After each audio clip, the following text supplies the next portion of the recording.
Oh, hold on one second. Hold on one. On this lovely Saturday, February morning, it's my pleasure to introduce Dr. Stefan Fritsch, who is an associate professor of political science at Oregon State University. His research focuses on issues of international relations, international political economy, and comparative politics. He is particularly interested in the relationship between technology and international affairs, the political economy of technological innovation, global trade issues, globalization, and theories of international political economy and multinational corporations and European integration. And so we are going to learn about economic warfare.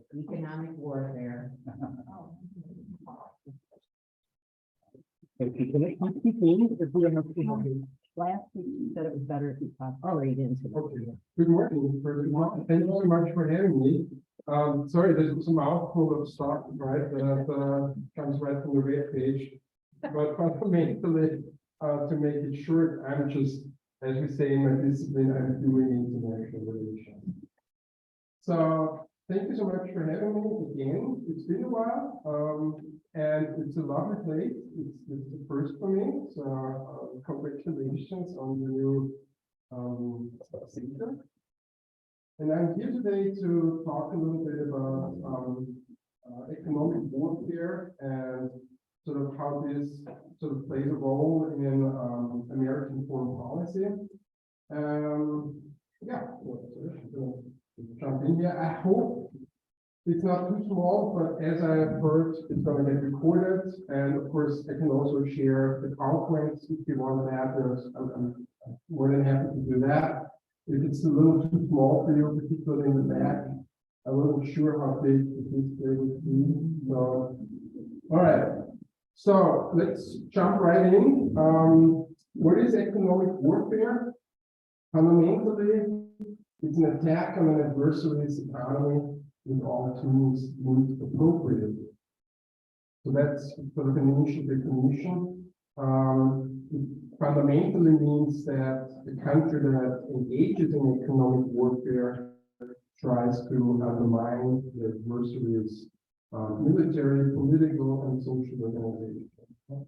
So it's basically one of many tools that countries have, so to speak, in their tool bag, in their toolbox, to try and get what they actually want.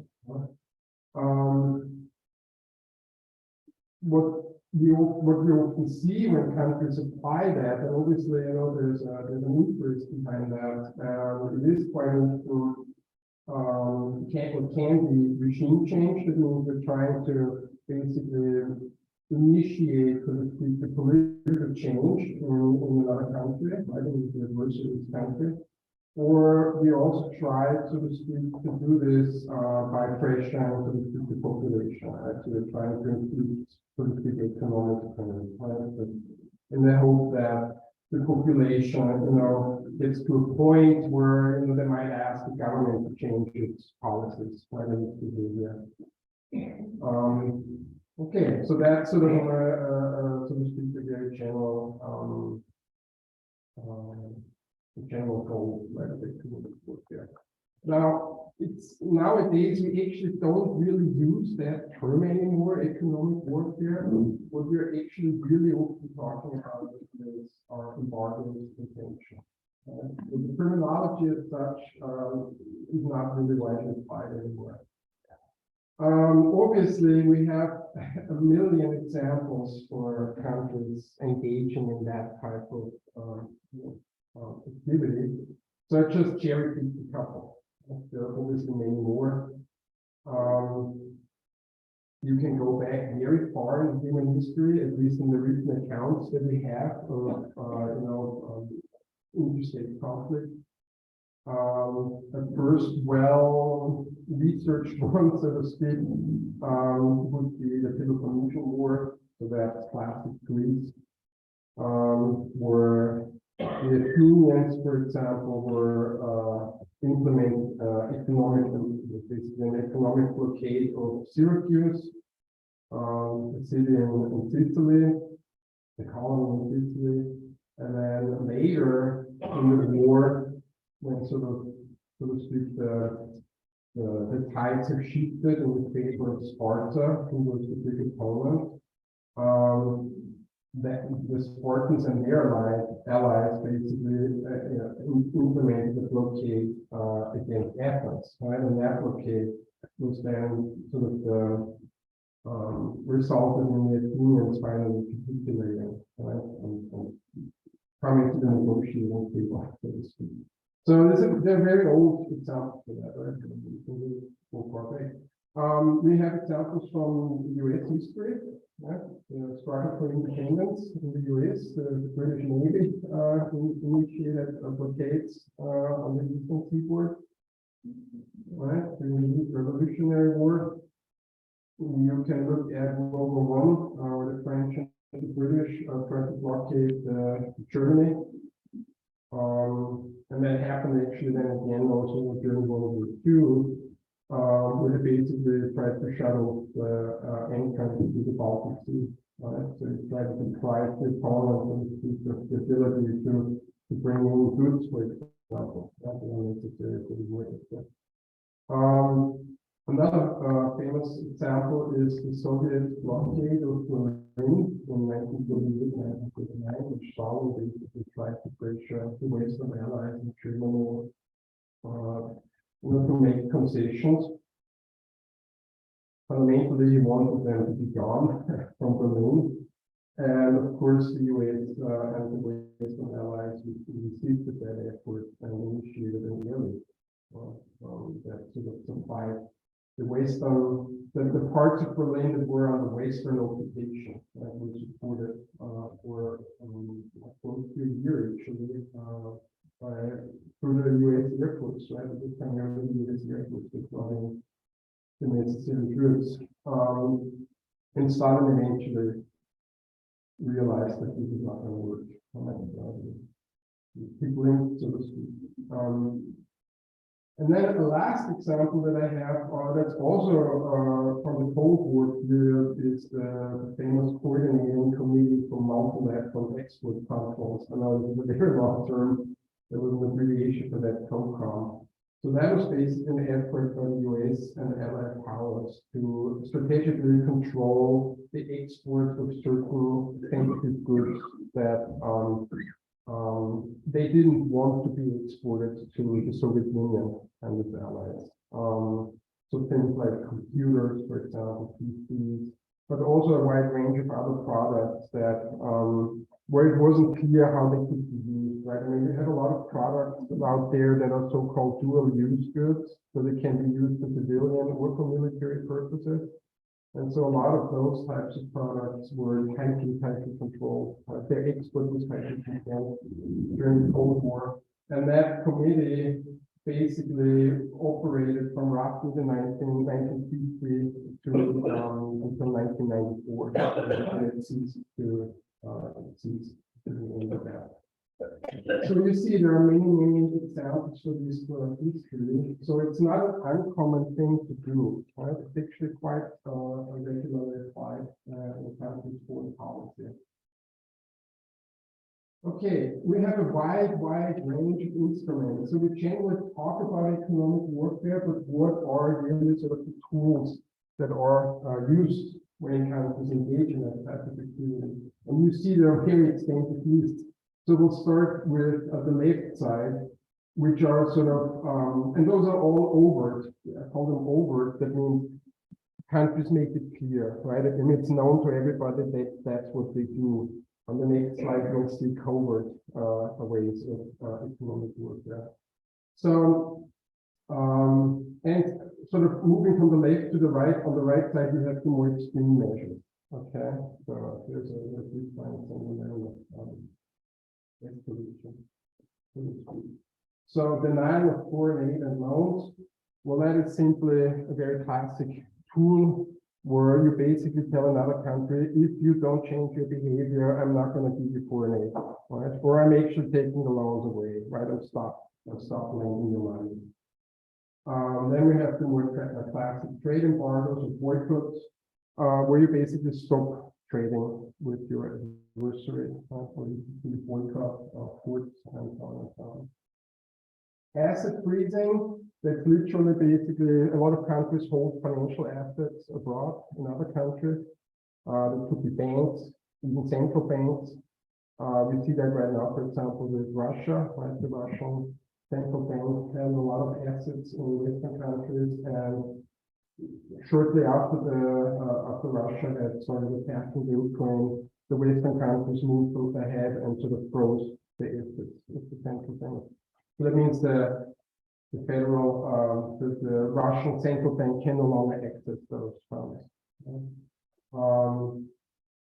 So that can imply why that can be implemented quite broadly, right? So this can you can freeze assets held by government bodies. You can freeze assets from companies that are, you know, maybe close to the government.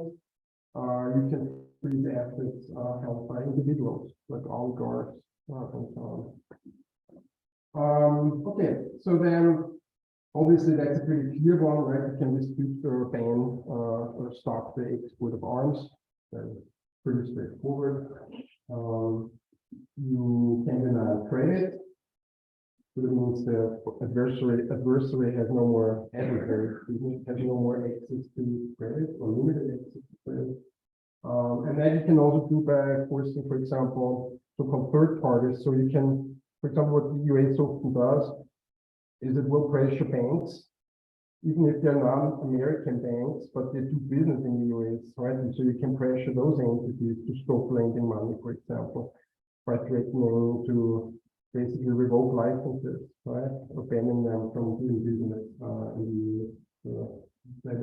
Many countries do this, you know, all the time, not just the US. You can freeze or stop any other form of economic transaction, right? Well, not just financial transactions, but generally, you know, import, export, business, and etc. Another classic one are travel restrictions or bans, where you basically stop issuing visas, right? Where you say, okay, you are on a no-fly list, so those people on that list, those entities, you cannot travel anymore. Again, this is now, for example, widely applied to high-ranking, you know, decision makers in Russia. You can also, lastly, down here at the bottom, you can pressure your allies to initiate sanctions. So that we call those sanctions secondary sanctions. But it's not you directly sanctioning the adversary, but you try to get other countries to do the same. Okay. So those are sort of the less. I mean, they can be severe, obviously, right? And the motivation is always the same, and you try to increase economic pain. But you will see now on the right side, those steps are way more drastic. So you can directly blockade ports. So that now we're getting sort of in the hands-on, so to speak, action. Right? You basically initiate a naval blockade ports. You can actively sabotage or attack infrastructure, for example, from your adversary country. You can sabotage, now we're moving sort of towards, well, should we call it, well, I keep calling it killing, but, you know, you're basically attacking supporters, right, as individuals. You can directly destroy all kinds of production capabilities. So this could be agriculture, this could be, you know, manufacturing capabilities.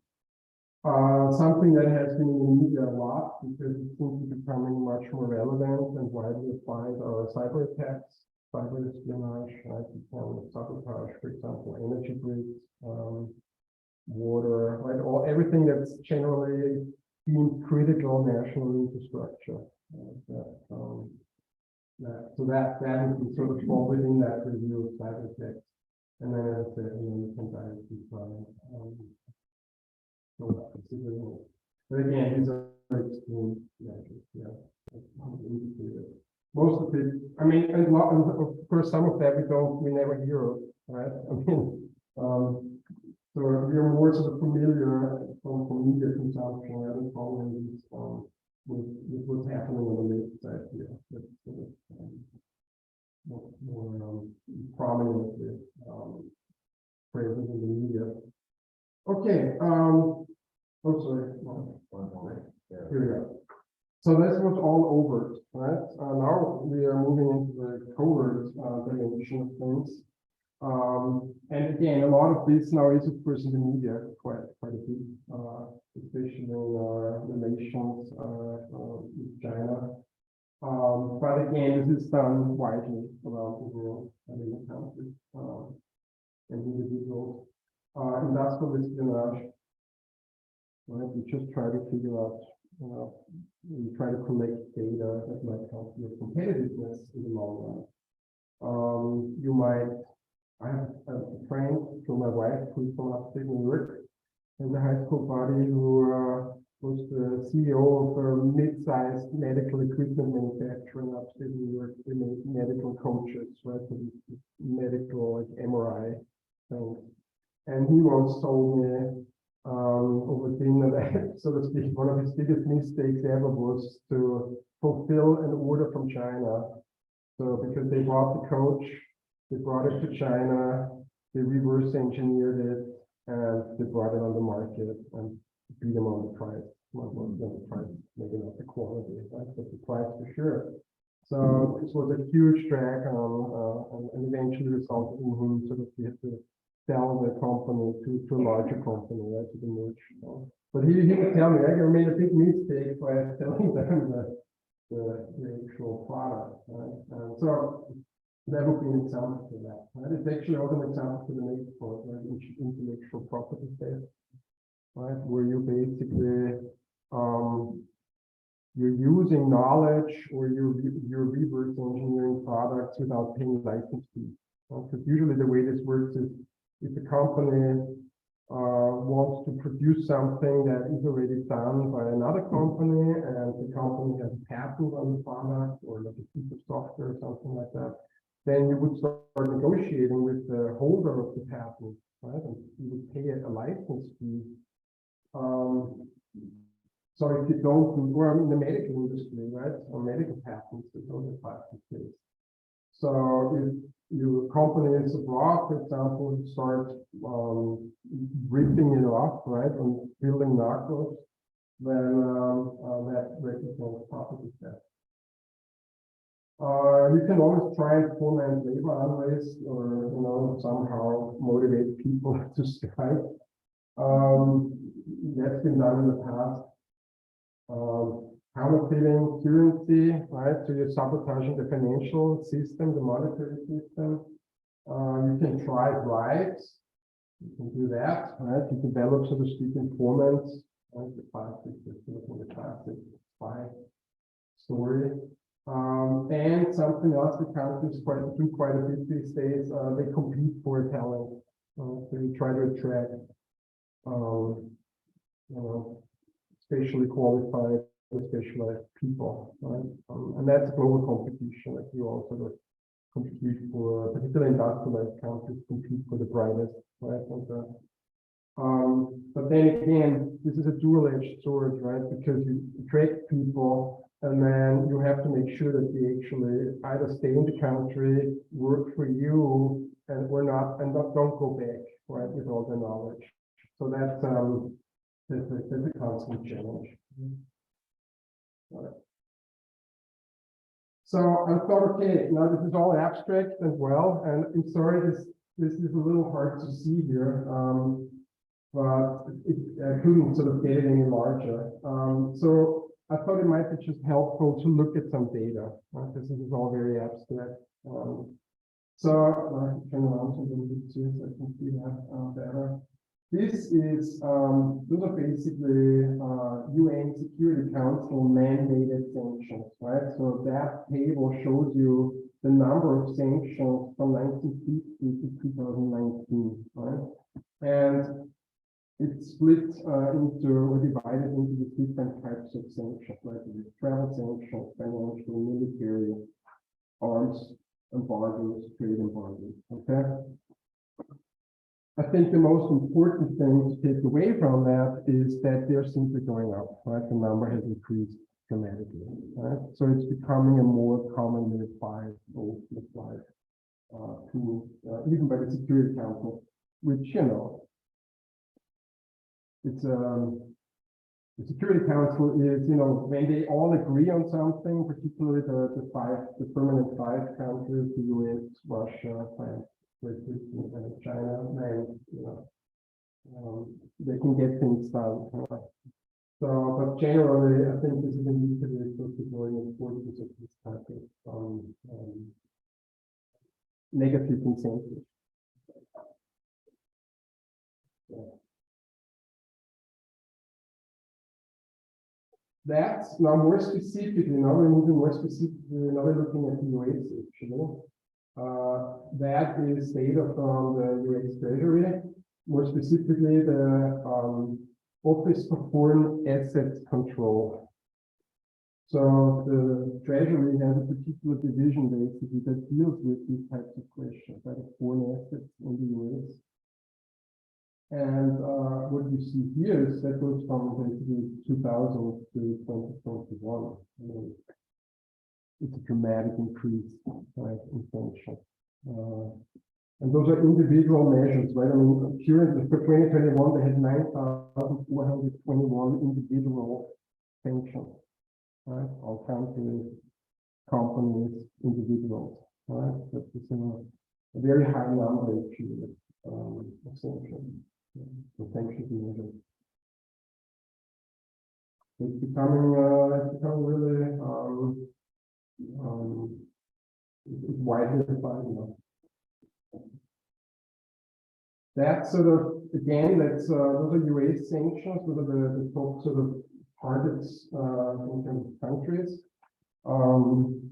You see, we have, I mean, many of them you might see in Europe anyway, or many of them are not really big surprises, like in Russia, North Korea, Iran, Cuba, obviously was a classic case. We've had sanctions against these countries for a long time. But also Venezuela these days, a number of countries in Africa, the Democratic Republic of Congo, Libya, Mali, Yemen, Syria, Iraq, Belarus. So it is it's a substantial list of countries that are sanctioned, or for different reasons, right? I mean, you would have to look into each country for that, right? There are always a variety of reasons for why you sanction political, human rights, because they're involved in conflicts, right? Okay. So here I break it down slightly differently. You see on the left side for, I think that was 2000, the sort of the top receivers, so to speak, the countries on the receiving end. You had Cuba, Iraq, Libya, Yugoslavia, Iran, and then at the bottom others.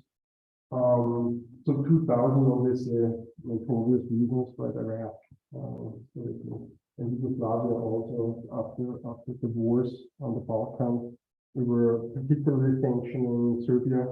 So when we talk about Yugoslavia, actually Serbia, and obviously Iran. That is also been around for quite a while. 2021, you see how things have changed a little bit. So now you have Venezuela, Russia, Iraq, Syria, DPRK is North Korea, the Democratic People's Republic of Korea, Iran, and a growing number of others. Okay. So it changes based on the world political situation as conflicts change. The number of your adversaries change. So the distribution of sanctions. Okay, now sanctions, economic warfare are hotly debated topics. The academia and sort of the policy community is split is it a good thing or is it a bad thing? Is it actually effective or not? So I tried to sort of split this into pros and cons. Obviously, the biggest pro is costs. It's rather easy for countries to implement this, especially when you're a large country, like the US. For example, the US, only 18% roughly of the US GDP comes from trade, foreign trade, right? So when you impose, so to speak, sanctions on other countries, then the effect on the US economy is very small, right, or negligible. So it's different for smaller countries, right? If you think about the situation right now in terms of the war in Ukraine, Russia, and oil prices, then it's easier for us to absorb this here in the US, right? I mean, we still might be grumpy when we go to the pump, but the prices have come down a lot, right? I mean, the prices already were long before the Ukraine war started. We have rather large reserves. We ourselves are a producer, maybe not to the same extent as 10 years ago, but still, if you're a small country in Europe, take my native Austria, then you are in a much bigger, you have much bigger problems because you have, you got to get it from somewhere, and the immediate impact will be much larger. Especially when you have spent 20 years, so to speak, building a solid dependence on Russian oil and gas exports. So then you struggle suddenly and try to diversify quite quickly. So that is, of course, so there are big differences in countries' abilities to sort of absorb these types of costs. I would say another pro for sanctions is it's always better to try that first, like economic sanctions, than military action. Right? So you don't receive body bags home, right? When you implement economic sanctions. So that's why countries use that a lot now instead of military option. A second pro is the effectiveness. I mean, the literature is kind of 50-50 split, but there is an argument to be made for the effectiveness of sanctions. And I'm just going to go forward here and show you that. It depends on what you're trying to do, right? So that graph here breaks it down. That is from Drexel University. They have a global database on sanctions. They break it down, based on the policy area. Like, what are you trying to achieve? Like, promoting human rights, promoting democracy, seeking policy change, which is obviously very broad, right? Because you generally that means you're trying to change the country's particular policy in a certain area. Ending war, preventing war, combating terrorism, destabilizing a regime, resolving territorial conflict, and then obviously you always have the other, right? So you see that the way what they found out is it can, and then it's sort of also split color-wise, right? It's the darker it gets, the more successful the sanction is. Okay, so this light color here on the right means the outcome is uncertain. Then we have failure, and then sort of it moves more and more towards successful. And so you see that promoting human rights and promoting democracy, that can actually work, right? Because you're in for the long haul. Right? When you do that, you know this is going to take a while to change behavior. In other areas, for example, like combating terrorism, or resolving territorial conflict, or destabilizing regime, it's not as effective. And sort of regime change, my classic example would be Iran. We have sanctioned Iran since 1979. We're not the only ones doing that, and they're still in power. Right? So it's a mixed result. It really depends on what you try to achieve. In some areas, it works better than in others. And that's actually also the first argument against sanctions, right? That you can say they are effective, or you say, no, they're actually not effective. Right? It's really sort of a 50-50 coin. Iran is actually a good example, I think, for another con that, or argument against sanctions, that it can actually also increase an adversary's determination, right, to sort of not get, to not change behavior, right? So there's more resolve. There's the sort of this doubling down effect, right, where countries also become sort of resilient in some ways, right? I mean, they learn how to deal with scarcity. They learn how to work around the sanctions. The population might actually get used to, lower living standards. And countries try to achieve sort of independence, but in economic terms, it's always autarky, right? To try to become self-sufficient, if possible. Or you sort of, the sanctions sort of bring the country to a point where it actually starts to behave in riskier ways, right? It might actually flash out, right, and initiate a conflict.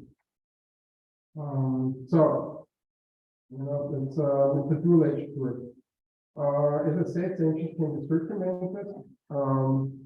Russia right now is unfortunately a good case for that, right? I mean, we have implemented rather restrictive sanctions after they started invading Ukraine, but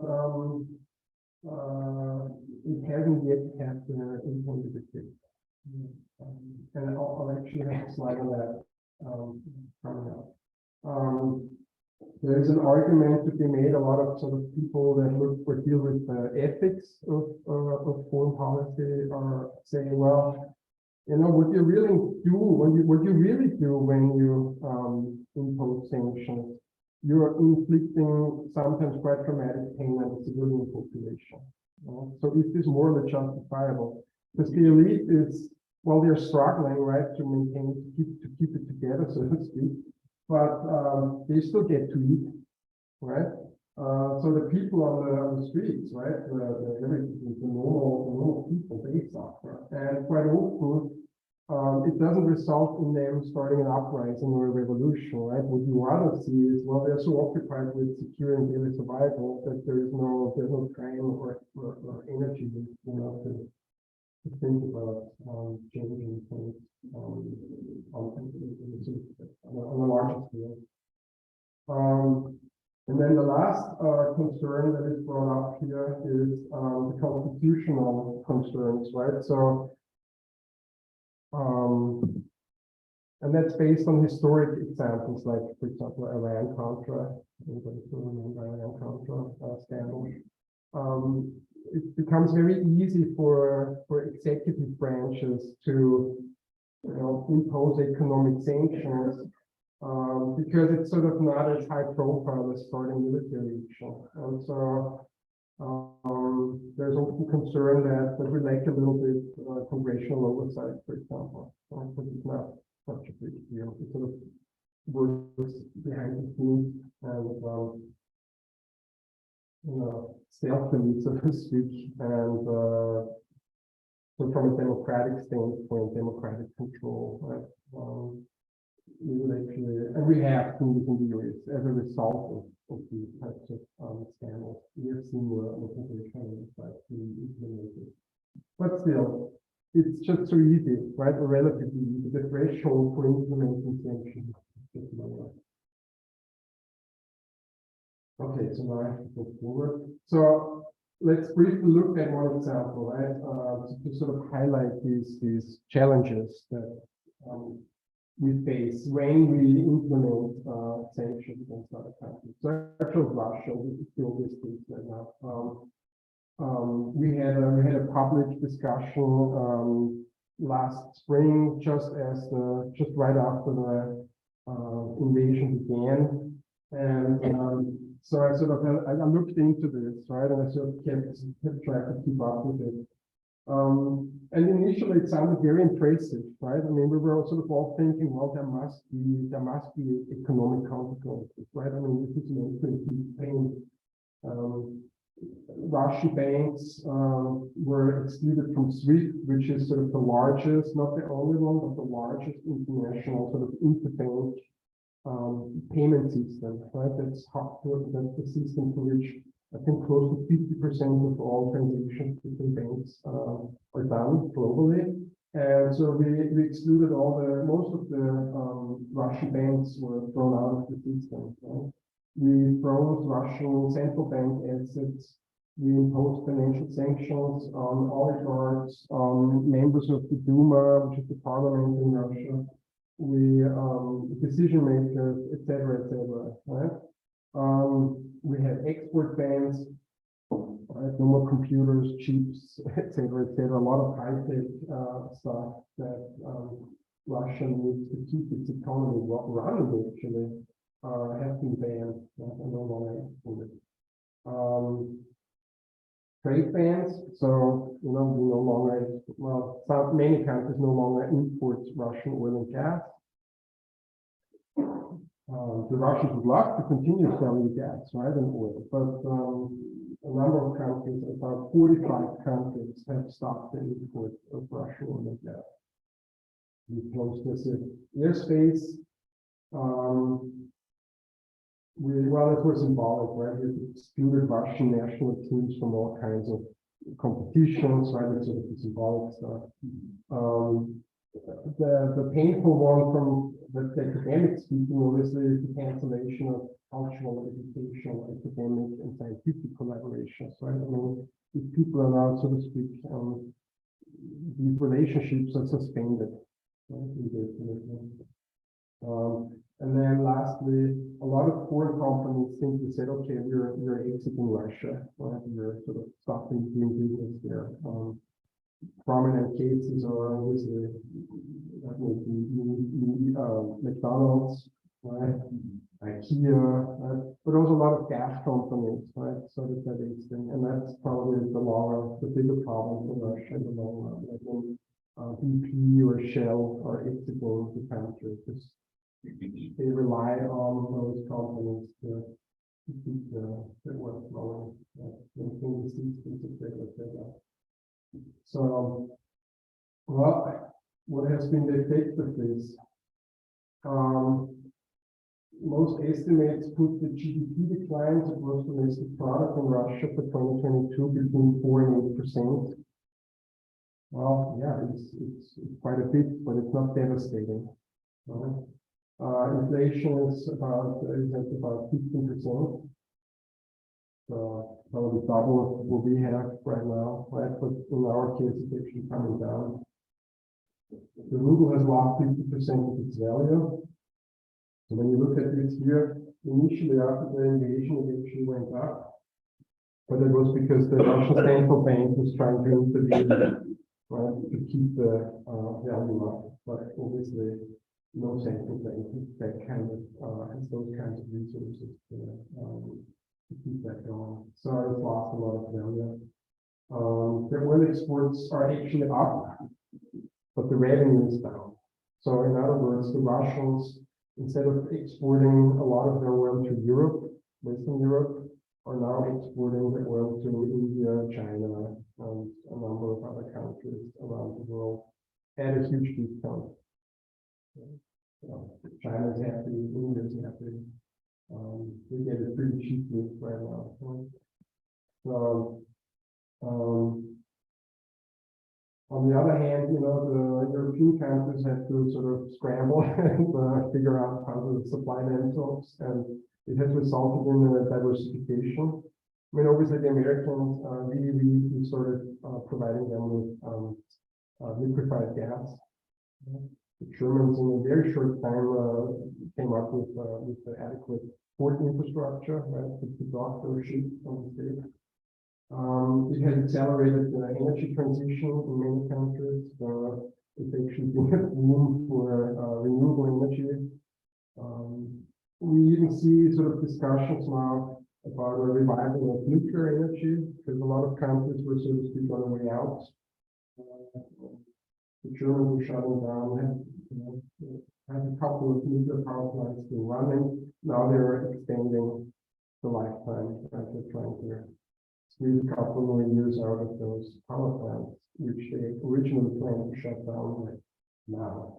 So, and then we had last year in the General Assembly, we had 141 UN members voted, so to speak, condemning the war. Okay, so we have only 45, and the UN has 193 member countries, but only 45 have actively imposed sanctions on Russia. So that means you have a lot of countries that say, yeah, war is bad, right? And you check this, right? It's horrible, but we still need the oil, the gas, and any other agricultural products, right, that we can export, so we gotta feed our people. So that's sort of signifying a little bit the difficulty here, right, that we have with economic sanctions. If you can absorb those blows, and you have sort of, and it's your goal to change, you know, the Russia's behavior in this case, then you're in for an extended time period. If you can't afford that, you know, you might think that this is a bad thing that's happening, but there are no alternatives for you. And a lot of these countries are struggling. In Africa, for example, right, with the decline in grain exports, right, not just from the Ukraine, but also from Russia. Russia is a major supplier of fertilizer to the global economy. So a lot of less developed countries, you know, are desperately looking for fertilizer. So it's very hard for them to, you know, to participate in that, in those types of sanctions. Right? So, and then I had another example. So this is Russia, right? But the last sort of couple of points that I'm trying to make here is that it's sometimes also very hard to clearly differentiate between economic warfare and other policies that countries use to further their own industrial interests. So you've probably all heard about, you know, this Biden administration's new $400 billion investment plan, right? The CHIPS Act, right? And we're getting the CHIPS plans in a couple of years outside of Columbus, right? Because they're trying to sort of bring back certain strategically important industries. So that's basically subsidies, right, for American and foreign companies that is meant to attract basically foreign investment. Right? Companies say, okay, I'm getting money for setting up a manufacturing plant in the West somewhere. Right? To me, that blurs the boundaries, right? I mean, there is an economic warfare aspect to that, of course, because we're trying to wean ourselves away from that dependence on, you know, China in many ways in terms of manufacturing. Although most of the computer chips actually come out of Taiwan. But even that, there is a risk involved, right? What if China ever decides to attack and to reintegrate Taiwan? Then we would have a big problem. Right? So you try to diversify, right? And you sort of try to not offshore, but I don't know what the term is, onshore, friendshore, bring it back, right? To some extent. So what is that? Is this partly warfare, right? Because you're in this strategic struggle with a competition with China, or is that classic industrial policy, right? Where you're just trying to, you know, shore up your own industries to create jobs, for example, right? Or to be competitive in the future. Lastly, the US, I don't know if you saw that in the media, it's probably maybe even a bigger story in Europe. The Biden administration recently signed, just a couple of weeks ago, an agreement with Japan and the Netherlands to basically limit or block the export of chip manufacturing technology. So that's the technology that helps you to actually build computer chips. Okay? And the leading company is actually in that regard is a Dutch company in the Netherlands.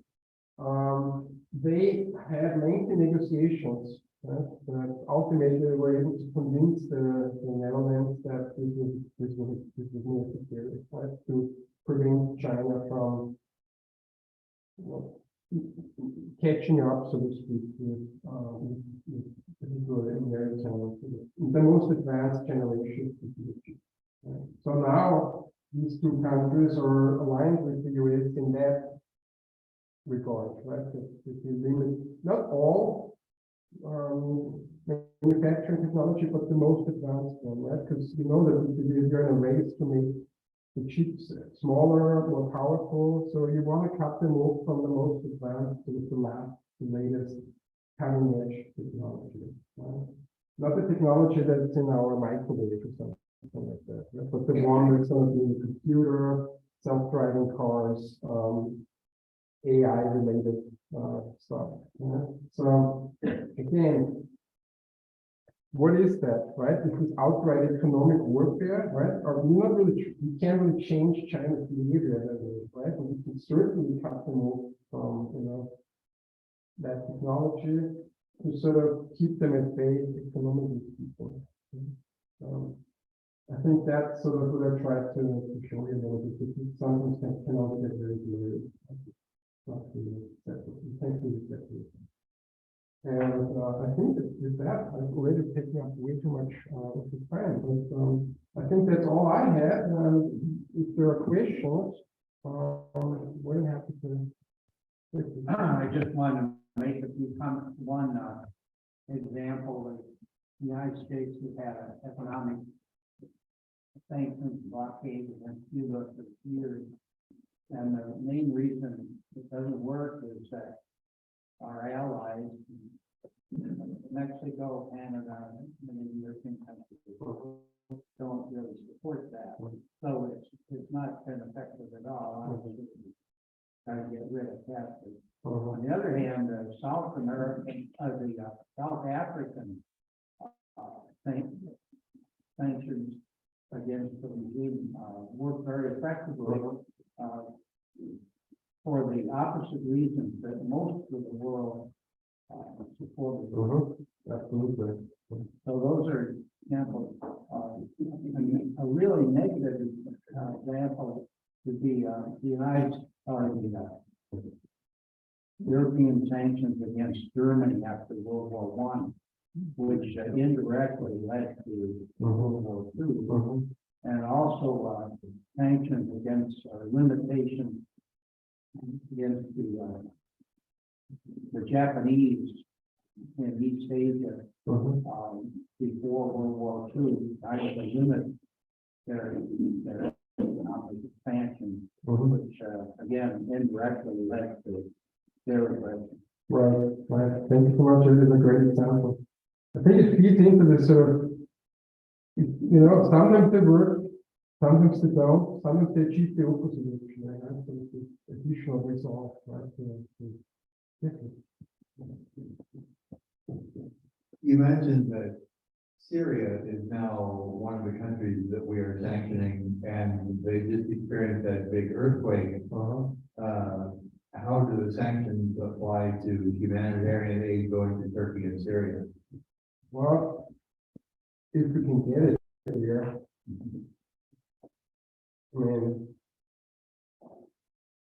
as long as it's food, right, and medical stuff, which is people like foods, right, basic foods, those could be exempted from that, right? But you don't want to send anything that, you know, could be diverted. And I mean, we've seen this in the past too with humanitarian aid, even it can sometimes be a problematic thing because you look at Somalia, for example, in the 90s, right, and the UN brought in humanitarian aid, which then was sort of stolen more or less by local warlords, and then they started distributing, you know, just to their supporters, right? So, but my feeling would be that in this emergency situation, we would send stuff in, right? In a limited way. I think the bigger problem in Syria is actually the security situation, right? Especially with rebel held territories. I fear that Syria is getting short on the global effort. I fear that more resources are going to be brought into Turkey. Syria.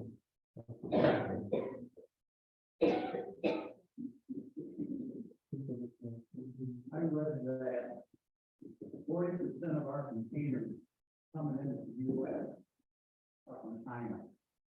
I had a son that companies, clients, both companies dependent products from China.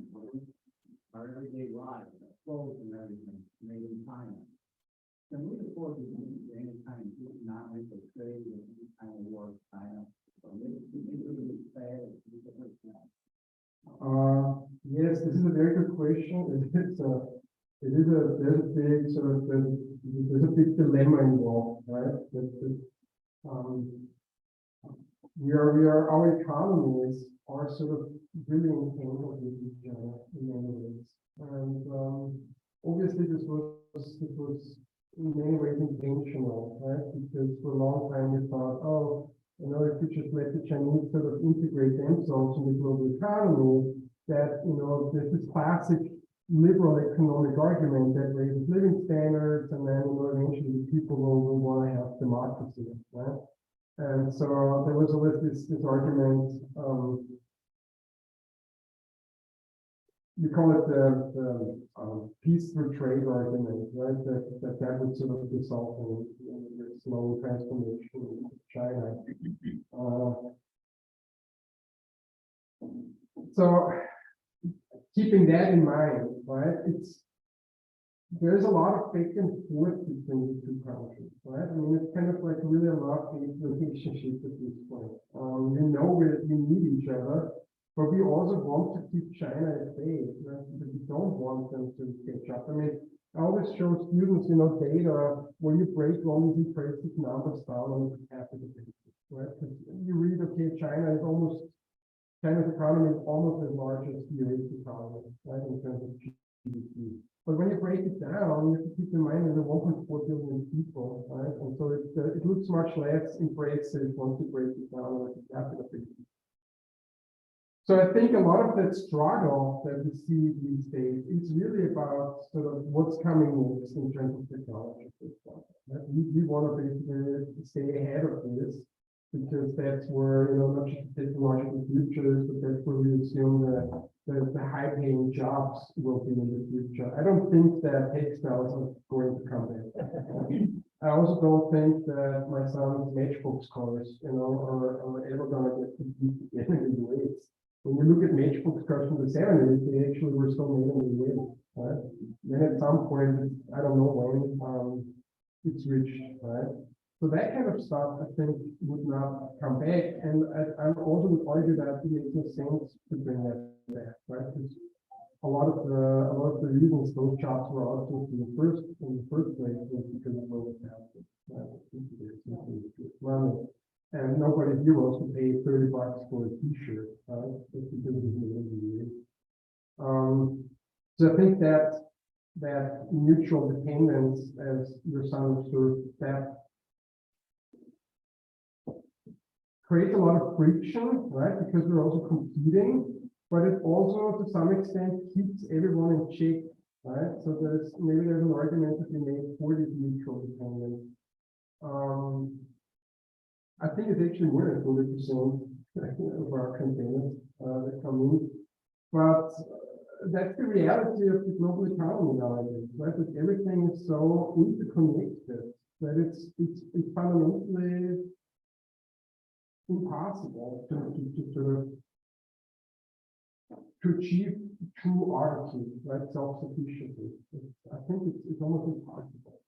Well, he said in dealing with China, if I pay still, we need them more than. That's the attitude. We need them. It's hard to negotiate with them. Right. I mean, right now, you also have to, we just had the balloon incident, right? Which, this is as a minor episode, in an already sort of difficult relationship. But you cannot forget that China is also under the government or the party is under immense pressure to deliver results. Right? The exchange, the deal in China, at least as it appears to me, has always been the Communist Party can stay in power as long as they deliver economic growth and jobs, right? Well, now because of COVID, but also before already, the Chinese economy is actually slowing down. We learned 2 weeks ago that actually the one-child policy has had devastating effect on the demographic structure of China. So there are a lot of domestic challenges that the Communist Party has to deal with, while it is, so to speak, integrated in the global economy. Right? So that actually partly explains why they are so eager to sort of to use a term that my son, who's plays computer games, he uses the term level up. Right? So when you become more powerful as a player in the game, China is trying to level up because it's slowly losing competitiveness in those sort of low-tech industries, right? Like that Matchbox car is actually increasingly not even getting made in China, right? And even also textiles are moving out of China because of rising salaries, right? So as China has developed so impressively in economic terms, it also has to sort of, its whole economy has to become more sophisticated and level up. That's why we see that race, right, for computer chips, for artificial intelligence, et cetera, et cetera. Right? Because on the bottom, so to speak, industrial manufacturing, they're actually losing jobs to countries that can offer lower salaries, like Vietnam, for example. You mentioned the trips in Taiwan. I believe that Xi Jinping is watching what happens with Russia and Ukraine, and if Putin wins, that will embolden him to go after Taiwan. Personally, I think that after Tiananmen Square, we should have said bye-bye, but I know it's my talk, and I just wonder if that happens, though, what would we show up for Taiwan? I don't know. Your guess is as good as mine. Probably look forward to the platform. Well, and the same question rises also, we're helping Ukraine, but we are holding back. And I say we, I mean the Western world, we could have jumped in a lot more and stopped it. And we didn't, and we still haven't. Yeah. I mean, there's always this, so yes, I agree, right, we're very slow in some regard. I was actually shocked the other week that the Germans finally got over there. Yeah. I think a lot of people in the US though underestimate what bigger of a step that was for the Germans, right?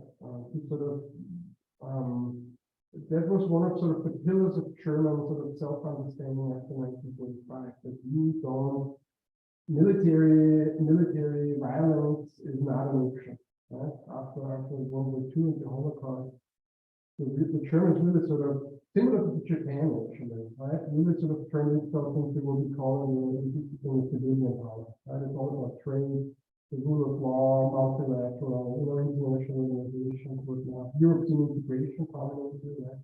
The German team, sort of the driving force behind the integration project. So, and they've always been at pains over the last 40 years, right? So when first Iraq war, right, the Germans don't participate directly, they just ran a fact check and said, you buy something with that, right? The watershed moment really was 1999 when they agreed to participate in the NATO bombardment of Serbia.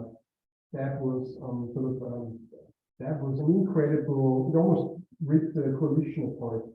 in Germany, which ironically was made up of social democrats and Greens as well, right? And the Green Party voted on military measures. So it has always been sort of very hard for them, you know, and I use it just as one example, right? So the Germans now say, okay, we'll finally deliver those, you know, 24 tanks, which is not that much, but from German self-understanding, that from that point of view, it's a big step. There's a lot of irony involved, sort of being, you know, now we have, you know, I always joke that say, socialist tanks used to roll westward, you know, to fight against the fascist Germany, and now we have a social democratic chancellor who's sending tanks eastward, you know, against the quasi-fascist Russia. I mean, that is quite dramatic. I think maybe the hesitation was mainly because of war against Russia. Right. Yeah. Right. And I mean, there's always the fear of escalation, but I personally think this whole Putin is bluffing with the nukes. That's a big bluff. It's not gonna Right? do. But there is one, and I think that's where the hesitation comes from a lot of countries. Is like, what's the end game here? Right?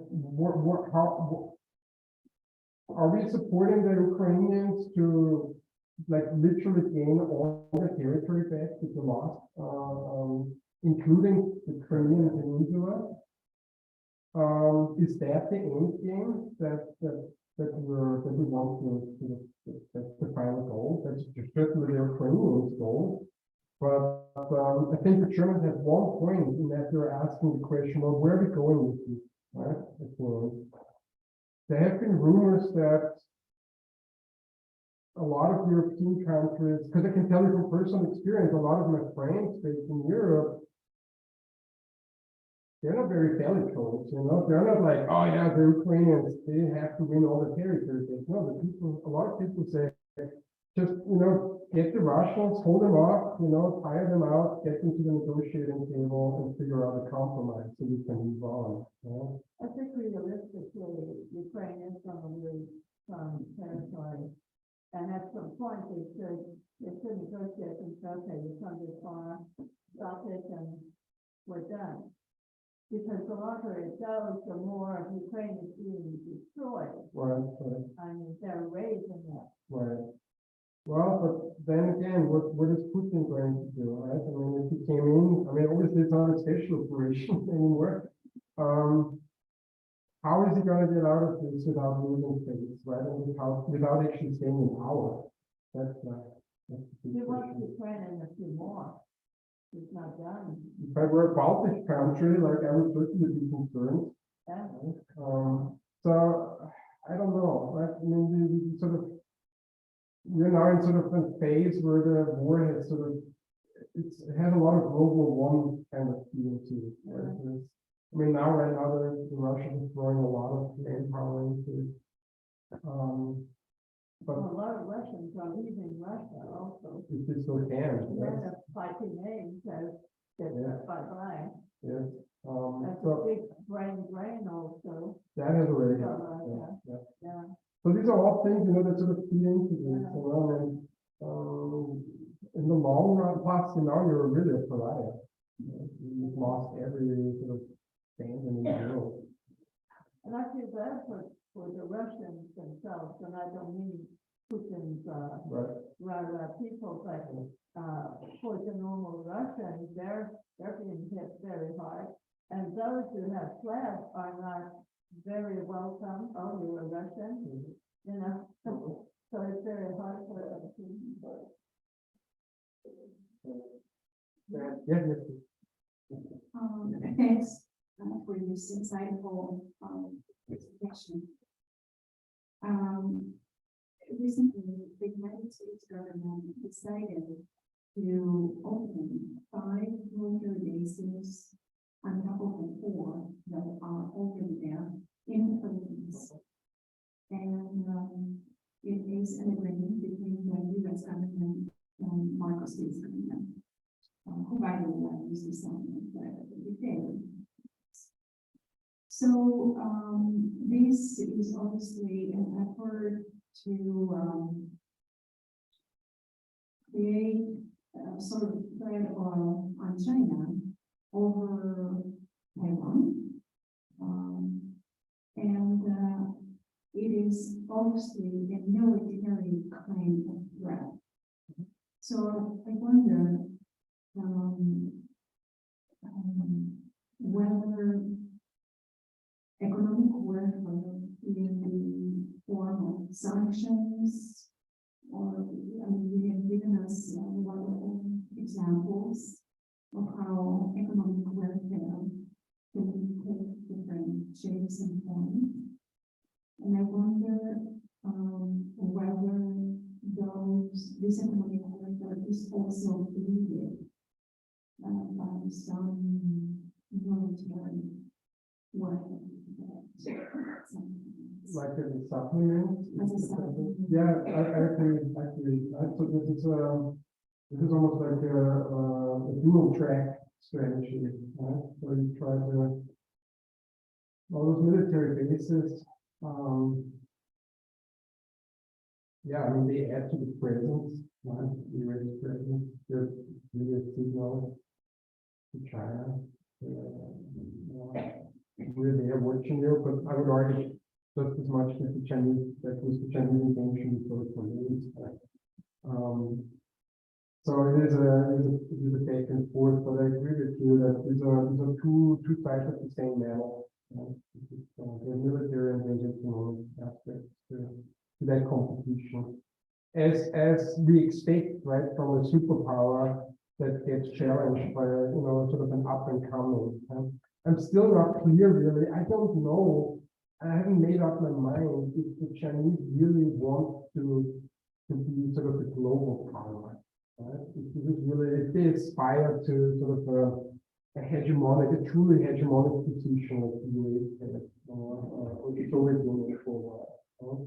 Or if they are just happy with, consolidating their power, their influence within, Asia, right, Southeast Asia. They're definitely, you probably have read about this, right? I mean, they've had a lot of economic, they've strengthened the economic ties with Africa, right? It's again, is that sort of just to secure additional influence, or is this more sort of more narrowly, I just want to get my hands on raw materials, right? And because I don't ask any questions about human rights in these countries, it's easier for me to strike these trade deals. Because when the Europeans or the US comes in, and there's always that sort of question that creates additional complications. Because we have these concerns that the Chinese don't. You have several questions up there, one concerning cryptocurrency. As in, freezing cryptocurrency assets of a country. Well, since it's not, cryptocurrencies are not really used by countries at this point. Was that the whole point of cryptocurrency, that it's sort of a libertarian dream of individuals creating alternative currencies? So I don't know. I don't know how big of a role that plays, within the economic sanctions world, like cryptocurrencies. Cryptocurrencies have self-destroyed quite effectively in the last couple of months. Yeah, several questions up there. So the fact that the dictator,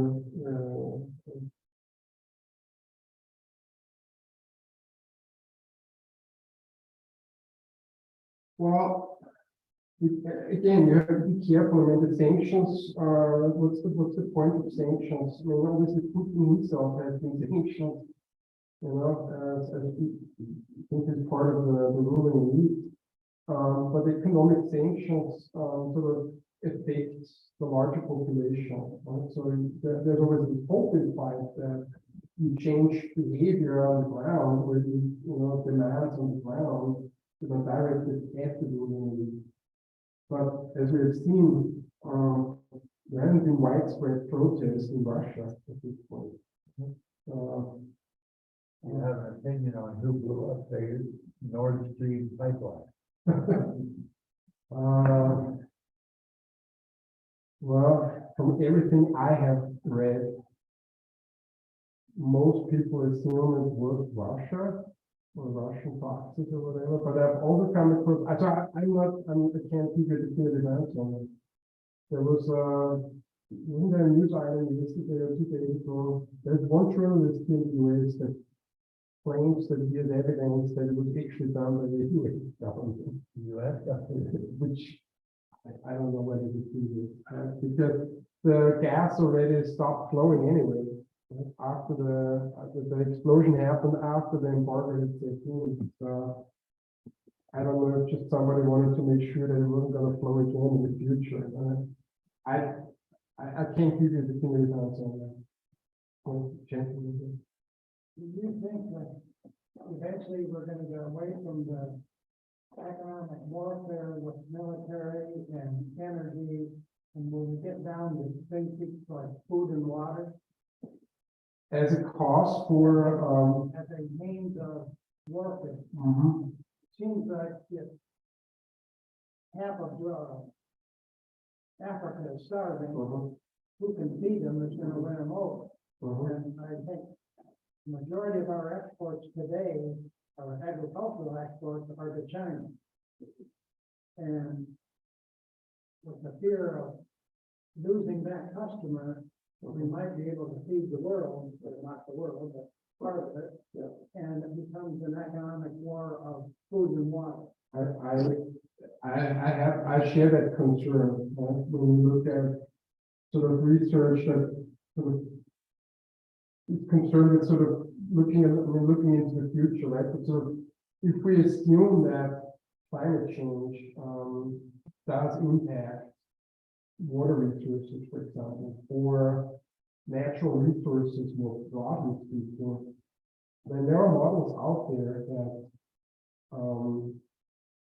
predict that this will become a bigger sort of factor in driving conflict, for example. And some observers would already argue that we are seeing this already. Right? We're seeing, when we think about refugees, for example, then obviously, or migration at large. Okay? Let's talk about migration at large. And refugees being a part of that. Right? Although this definitely needs stuff in the public discussion. But we do see a growing number of people who start moving because they don't have enough water or food, or because like they can no longer be farmers. Right? We see that partly in Central America, right, where it's getting harder to grow coffee. You have extended drought periods. The governments are not capable to address this effectively. You mix in gang violence, right, or narco cartels that basically weaken the states, and voila, you have wonderful motivation. This is the main motivator, right, to move. And so these people, where do they go? Right? They go end up on the southern border. So what are they? Are they classic refugees because they were persecuted? Are they a new type of refugee, that a climate refugee? So I think there is, that's something that has to be addressed, and then acknowledge that this is increasingly factor.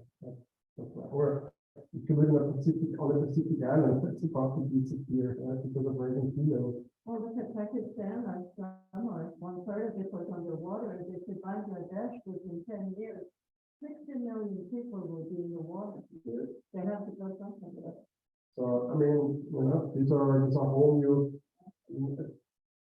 I'm not an expert on human rights and the sort of the international human rights, like the refugee regime, right? But I recently read somebody's comment who said, well, most sort of the international refugee convention and the way that most countries in the West handled this was designed for the occasional, Soviet defector, sort of like, defect from the Soviet Union.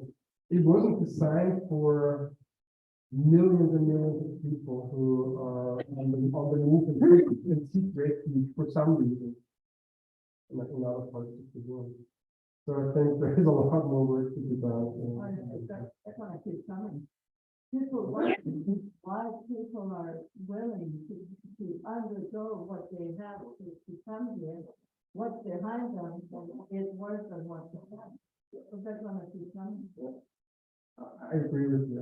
I think we have to think about, we always talk about push-pull factors, right? Well, there is a lot of, sure, there is pull, right? I mean, there's a lot of myths about that too, right? Oh, Europe is too beautiful, it's all socialist societies and everything's for free, it's just give it away. And then you end up there, and like, oh, it's not true, right? So there's a lot of that too, right, going on. And obviously it's an industry now. It's a multi-billion dollar industry, it's human trafficking. But you cannot, like, I feel like, a lot of countries, we focus on sort of just keeping them out, right? We're trying to put a Band-Aid on the problem, but the problem is actually on the other end, with the push factor, the drive to people out. So there's a chance to do that. Going back to China, you mentioned earlier the one-child policy. When you look at the demographics of China and what they call the dual income, no kids total, and all of that, is China, can China sustain its GDP and its economic status in the world with what's going on internally there? I think that's what concerns them, right? Because the long-term answer would be get harder and harder. Shrink the population. I mean, now finally, but official news that it's shrinking. But some people assume that this has been going on for a while. But China is always very reluctant, very intransparent with that kind of information. So, and the fact that one-child policy has already resulted in a rapidly aging society. And so that's a concern that a lot of industrialized countries have, right? Low birth rates, definitely below the 2.1 we need to sustain. So you have a potentially smaller labor pool or a pool of young people who can enter the workforce that will be the taxpayers, which contributors to pension systems, while the number of pensioners goes up. So they got a problem on their hands. But again, they're not alone. I spent a lot of time in Italy. In Italy, we're down to less than one child statistically, right? The average. Japan, right? I mean, this is a broader phenomenon. Also, the US actually is well below the 2.0. Yeah, but we have a lot of immigrants. Sounds like. Yes. If they are like right?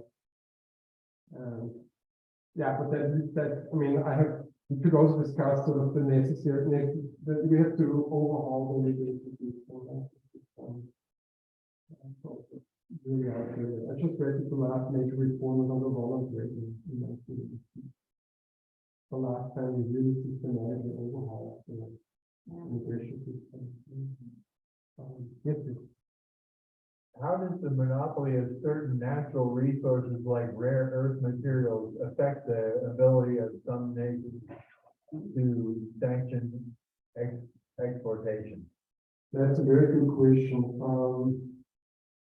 It makes it very hard, right? Because the question always is, can you find alternatives, alternative sort of sources? So China, a couple of years ago, China does have its own rare earth deposits to some extent. And I want to say this was maybe 4 or 5 years ago. The Chinese government decided they were gonna limit or ban the export of rare earth. And that sent a lot of companies scrambling, high-tech companies that require these raw materials for that, people conducting, you're talking superconducting, anything that's in your smartphone or your computer. Or lithium for batteries? So this was a wink, I would argue, that you can turn the table on you, right? So that of course is hard, right? That makes it hard, it's an additional challenge.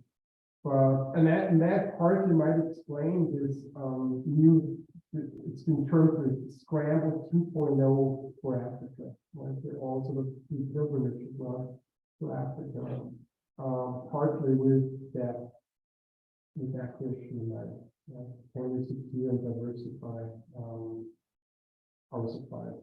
So we're not as reliant on China. Yeah. Yes, please.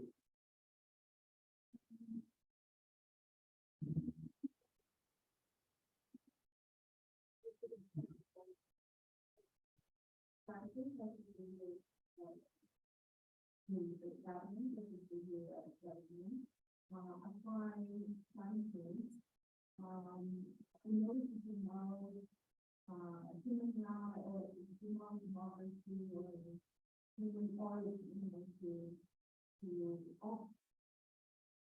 It's no human rights in those countries. And, in so doing, they create humanitarian crisis, and they have changes in the nation and the national, and in the places of the world.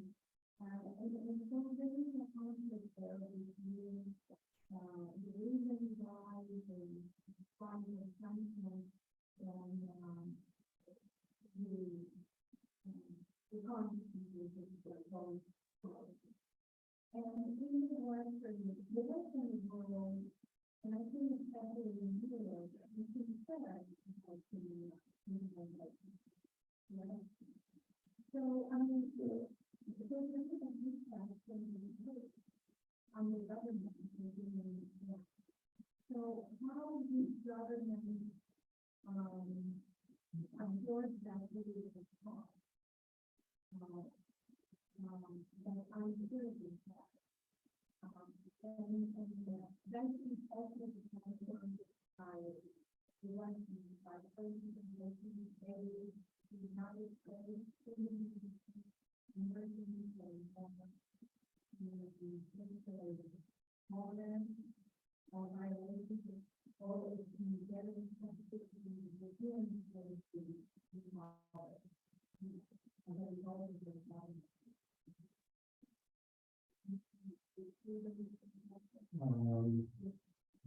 Can you repeat that for the Zoom? So I think the question was, that sanctions, economic sanctions, can create or contribute to humanitarian crisis in countries like widespread famine or really horrible living conditions. And the lady, I think, was arguing that the Europeans or European societies are more outspoken and or more aware of these sort of ethical dimensions, right? Because it's an ethical dilemma. I try to change the political system, or I try to bring conflict parties to the table. At the same time, I'm creating this humanitarian disaster. So is it actually justifiable? I guess that was the.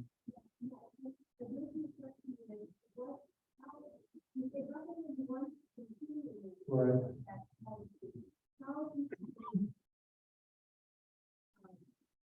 How do they address these concerns? Yeah. Yeah. Right.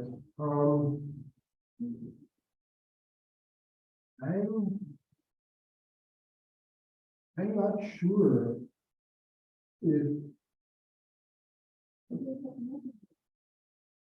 well the mechanism with most of the domestic, right? If you talk about European countries, but it's not when it comes to the EU, for example, has the European Charter of Human Rights, right? But the EU as such is not a good mechanism or strong mechanism to deal with human rights violations in other countries, or force their own member countries to change the behavior. But I'm not sure if,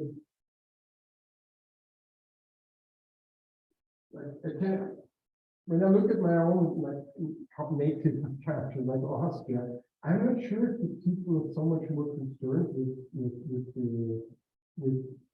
sort of the humanitarian dimension of sanctions compared to Americans. I don't know, at least I would not say, I would not apply this uniformly to all European countries. You might have some countries, for example, in the Scandinavian countries, where this might be a bigger topic. But then those countries have traditionally always put sort of human rights a little bit more into the center of the, or generally humanitarian situation in the center of the foreign policy. I'm not sure I could discern a big difference. That's sort of my personal observation. I'm not sure how. Yeah, I'm not sure that the Europeans are so much more sensitive to the humanitarian dimension. And even if, well, then it depends on how the governments, might try to write it out, right? They write it out, and it depends on how long sort of this becomes, this remains a topic in the public discourse. But fundamentally, that's a clash of, strategic concerns with, sort of the more the ethical dimension, the humanitarian dimension. So yeah, I'm sorry, this is an unsatisfying answer. There's a question over there. Yes. I think that we were taking sanctions as knee-jerk reaction. I don't see that sanctions have done any good at all with Russia, when only Europe and America cares about Ukraine. China does not care, India does not care, the African continent does not care. We act as though only America and Europe exist, and the rest of the world does not. So I think sanctions are outmoded to the country as large as Russia, and please find some other actions. Sanctions no longer are doing it. Yeah, it's there's also symbolism involved in this study. Yeah, it's, I mean, again, we're all aware, the limitations of sanctions, but I would like to just pose the counter, like, question, right? Like, what would be if we don't do anything, and we let actually the Russians sort of continue to raise in the income from oil and gas exports, then what would that alternative sort of solution look like? Like, should we even would that involve more arms delivery to the Ukraine? Would we go for an escalation of military confrontation? Would we let Putin get away with that? I should say, well, okay, maybe he's gonna be satisfied with that. Let's just give him the Ukraine and then just hope for the best. I don't know. As Austrian, like, we don't. Maybe we've already had our Munich, in 2014, when we let him get away with the Ukraine. Maybe that was the man. Sorry, with Crimea.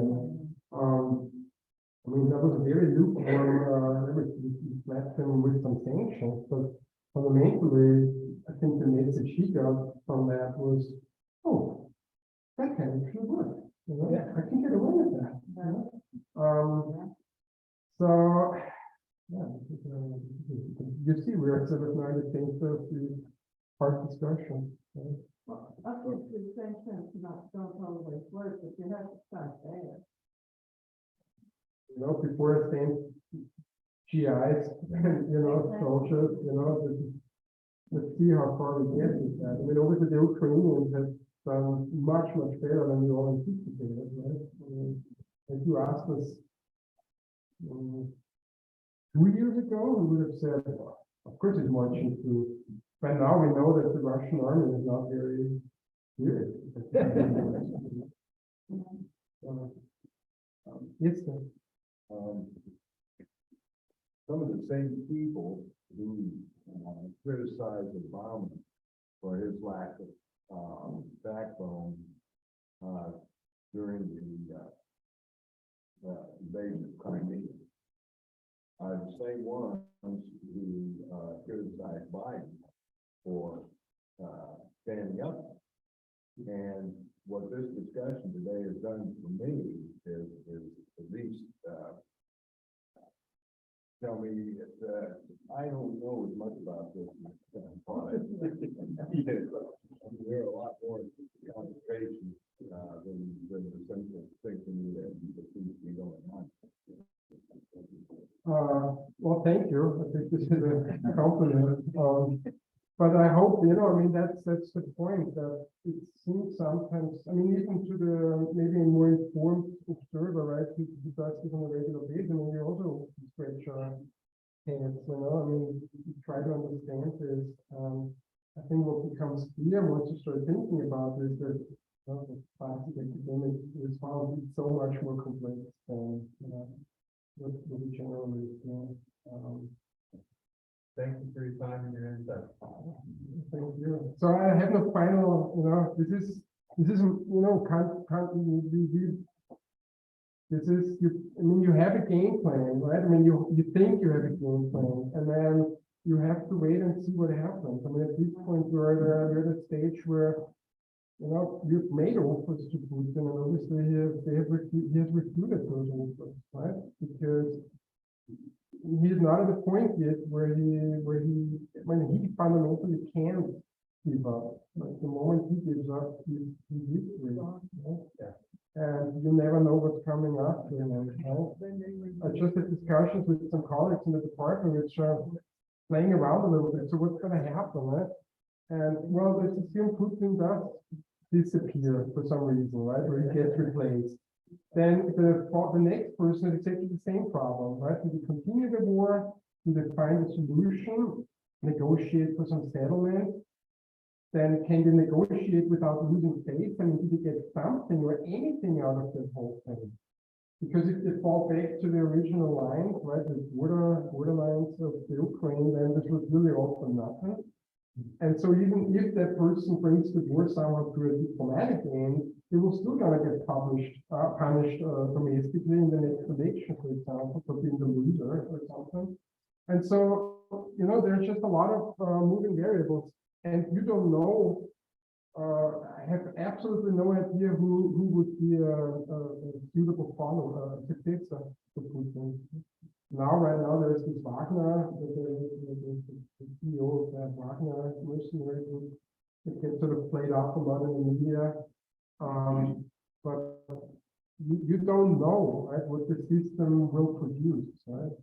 How these power struggles play out internally. Right? There's a lot of unknowns at this point. We just have to wait and see. Thank you. Thank you very much for having me.